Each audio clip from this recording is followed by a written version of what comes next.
Hi, I'm Dr. John David End, Professor of History at HPU, and I'm the instructor for this course, which is History 1402 OL online. And it's the second half of the American History Survey course. And so let me just go over something. This is an introductory video. There is another video that's attached to the first section, the first kind of part of the course on sectionalism. You can scroll through that. It's got the syllabus in it, but it's a little bit old. That was done in 2020, so I'm going to update it with this. So let me tell you a little bit about myself, about how the course is going to go, approach to the course, and we'll get you on your way. Okay, so I've been teaching at HPU for 29 years. That's a long time. But the truth is, I really enjoy teaching. I love what I do, and so, it's a long time, but I have no intention of stepping down, and I'm going to just continue to do this. I love teaching history. This is, American history is something I know a lot about, so I hope it's an enjoyable class for you. My personal life, I live in Kailua with my wife, and I have an adult son who is actually now just starting as a teacher at St. Louis School. I'm very excited about that, so very pleased that he's chosen to take up the field that my parents were teachers. I'm a teacher, he's a teacher. That is so cool. Congratulations to him. Let's see, in terms of my scholarship, my field is U.S. East Asian history, and so I've written a lot on U.S. Japanese, U.S. East Asian, especially between 1860 and 1945. And my most recent book, called The Limits of Westernization, American and East Asian Intellectuals Create Modernity, this book actually won an award. So, I'm humbled by that. That's decades of hard work that finally borne fruit. So you can check out me online, check out my books online. I'm happy to answer any questions that you have about that. In terms of the course itself, we will start with, we'll do a little bit with sectionalism, which is before the Civil War. And then we'll look at the Civil War for just the briefest of seconds.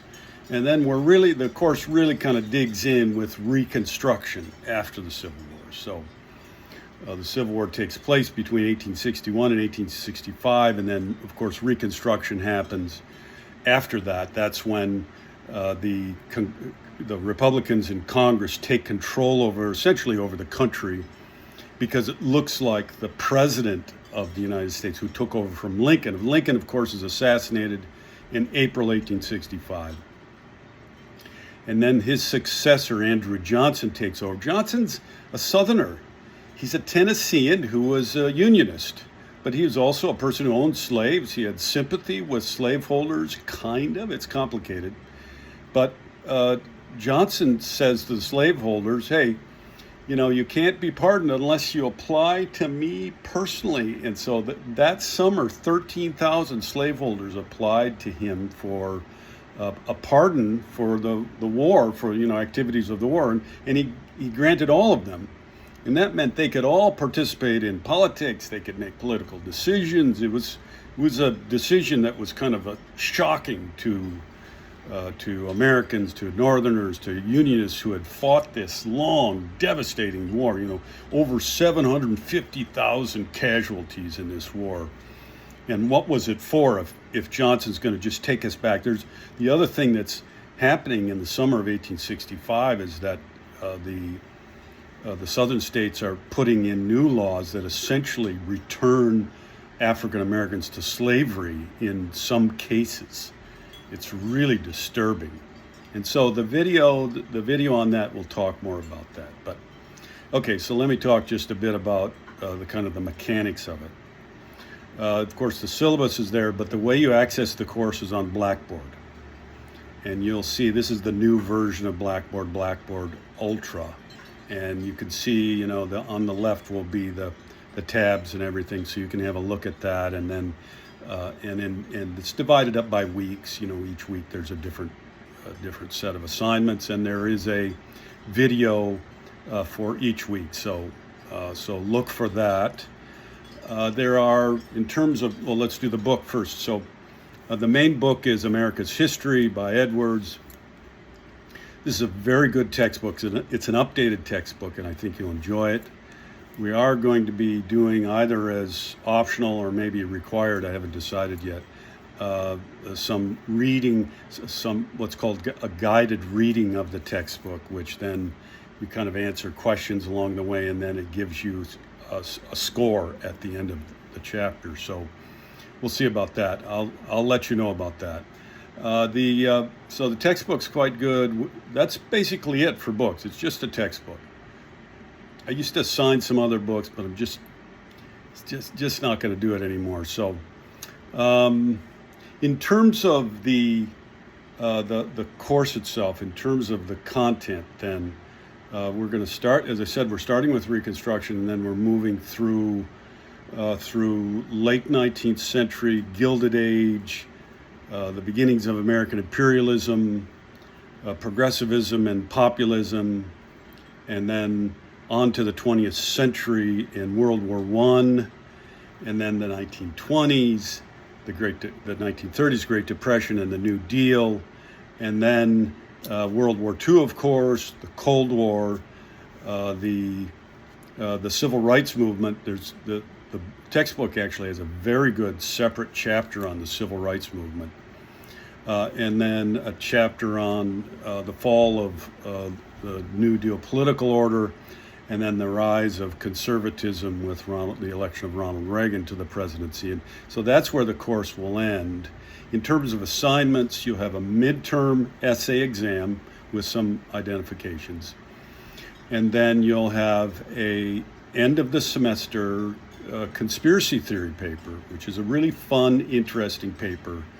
There is no final exam, it's just that paper.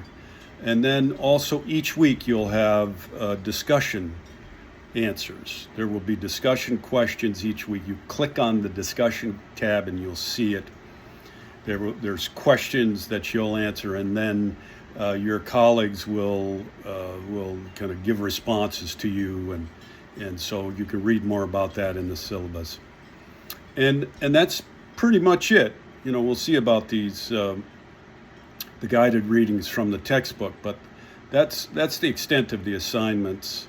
One last thing, the way to approach the course. Look, it's an online course, and online courses are in some ways harder because you don't go to a class and have the instructor say, okay, here's what's due today. You have to do that on your own.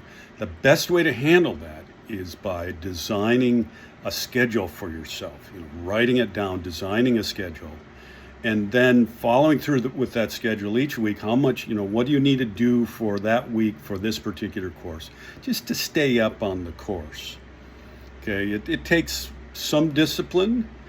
And the other thing I'll say is, look, if you put the work in, you're going to be very successful in this course.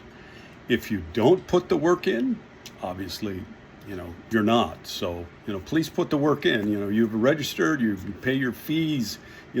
It's worth your time to study history and get something out of it. In terms of the skills and the learning you get out of it, you'll get a survey of the second half of American history, which is pretty cool. So you get a lot of knowledge and information about history. The other thing is you'll get training in writing. So each week you'll be doing a little bit of writing. So that's good experience. And then you'll be doing an essay exam, which is very strong analytical writing.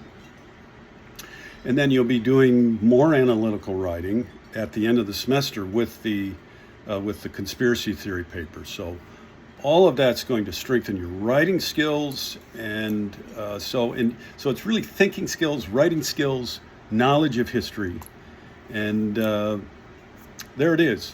All right. Hey, have a good rest of the week. Good luck.